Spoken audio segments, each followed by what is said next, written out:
Welcome to this week's Petra Legacy Bible Study. Today, we will explore a deeply emotional theme from my book, Petra, An Unbroken Legacy, that speaks to the growing distance between a parent and their adult child. Many families face this reality. A once close child enters adulthood, becomes more independent, and begins to feel like a stranger. Or a strained relationship now becomes non-existent. In Petra, Dr. Issa Stevens and her daughter Sky struggled to maintain their relationship after the death of Issa's husband and Sky's father. They grieve differently. Issa becomes consumed by work while Sky pulls away emotionally. This growing difference makes them feel like strangers to each other. If you've ever felt the pain of this distance, whether as a parent longing for connection or as an adult child trying to navigate independence, this Bible study is for you. How can we as Christians rebuild trust, restore communication, and reflect God's love in our relationships with our children and our parents? In this Bible study, I will provide biblical wisdom and practical steps for healing relational distance. Let's explore this together. Let's start by reading an excerpt from my book, Petra, to give us some context, at least from Issa's point of view. As soon as we were out of earshot, Sky spoke. "Your friends, they're lovely people." Her voice sounded dry, and I felt a knot form in the pit of my stomach. "Sky, I know this all seems sudden to you, but Kasim and I knew each other before I met your father." "Yes, he told me. I can tell he loves you." "Listen, Sky, no one will ever be able to replace your father." Silence greeted me. So I continued. "I miss him too, but he would not want us to grieve for him forever. Your father believed that we must live our lives to the fullest with the time God has given us on this earth. He believed, as we both do, that we live to live again. He is with the Lord. He lived, loved, laughed, played, and prayed hard while his time was served here. One day we will see him again. Your father would want to see us laugh and love again." "I know, Mom. It's just that I don't know how I'm going to fit into your new life." "That, my dear, is entirely up to you. You can continue school and then start your career. You also have the option of living with us until you get on your feet. Kasim spends half his time in Arabia and the other half in the States." Sky interrupted.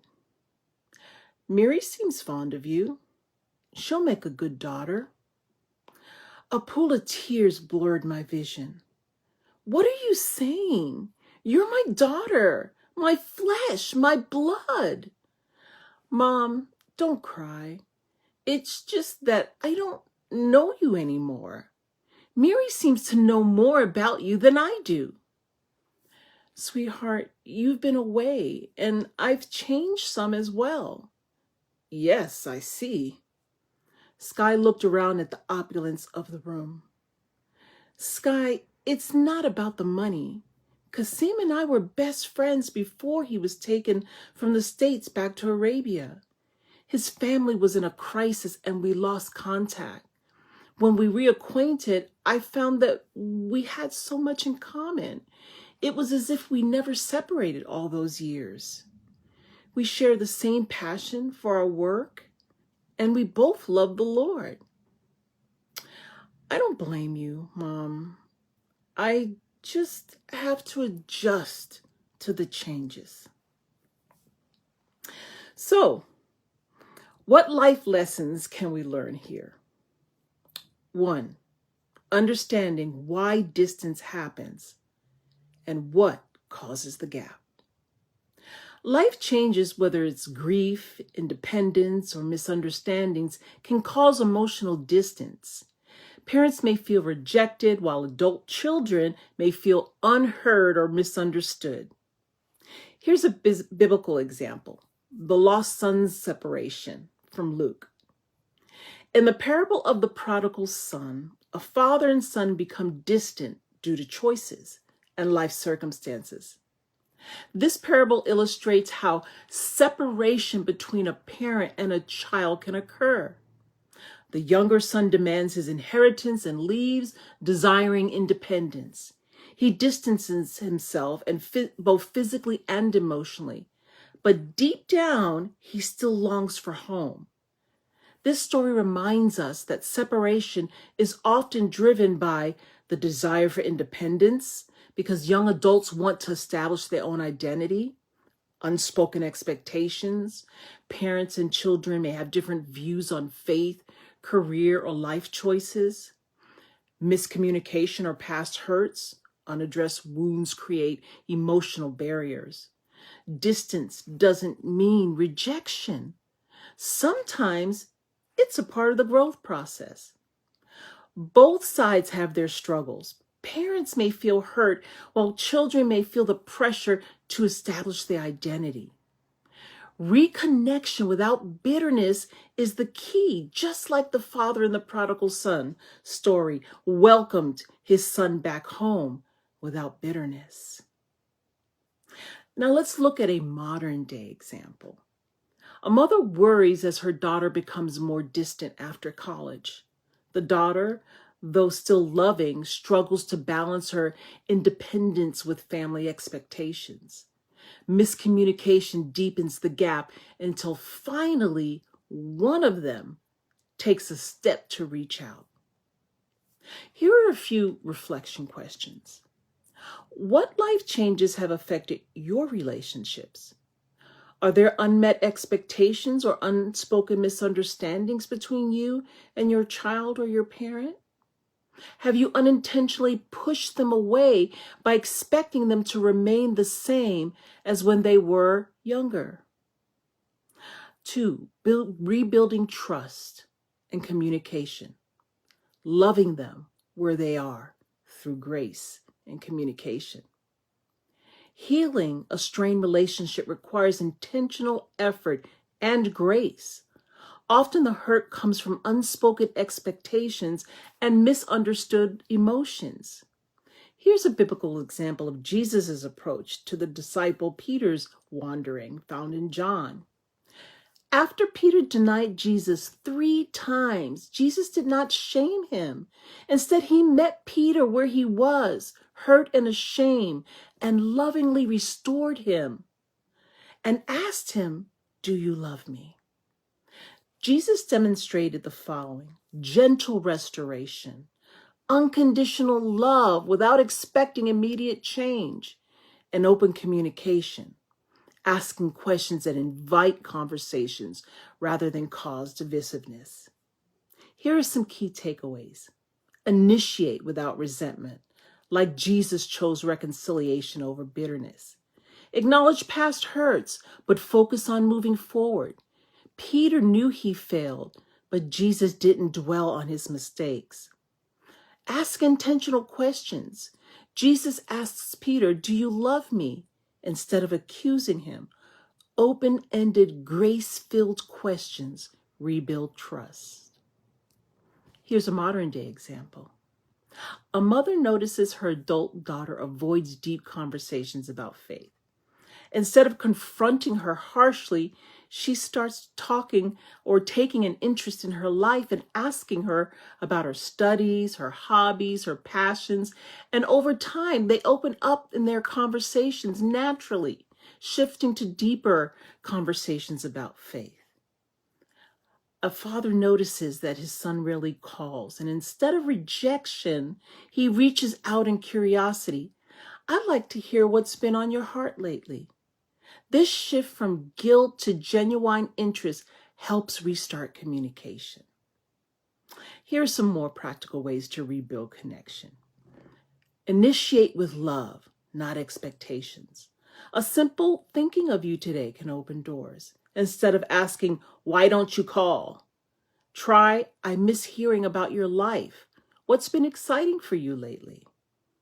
Be present and willing to listen without judgment.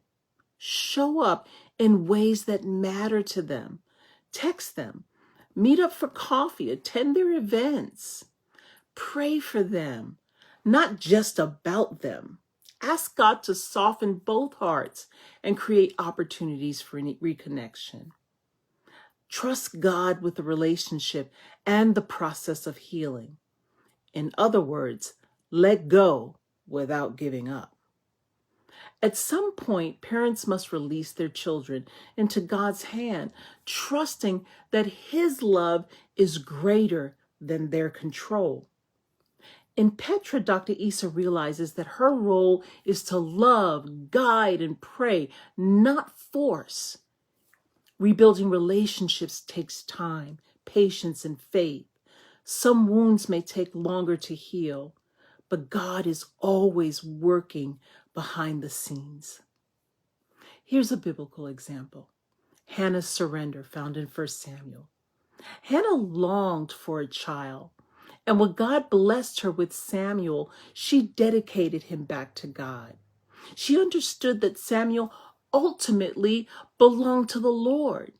This doesn't mean we abandon our relationships, but rather we release control and trust in God's timing. We continue to show love and pray, even if they are distant.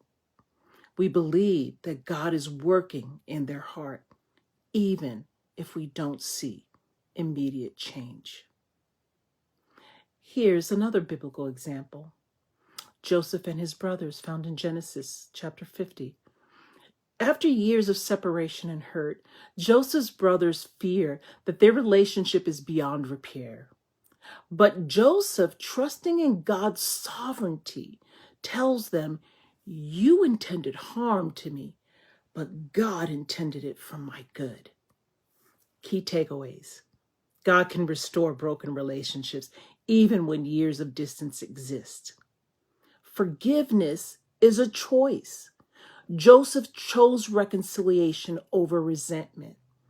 And God uses pain for purpose. What seems lost can be redeemed.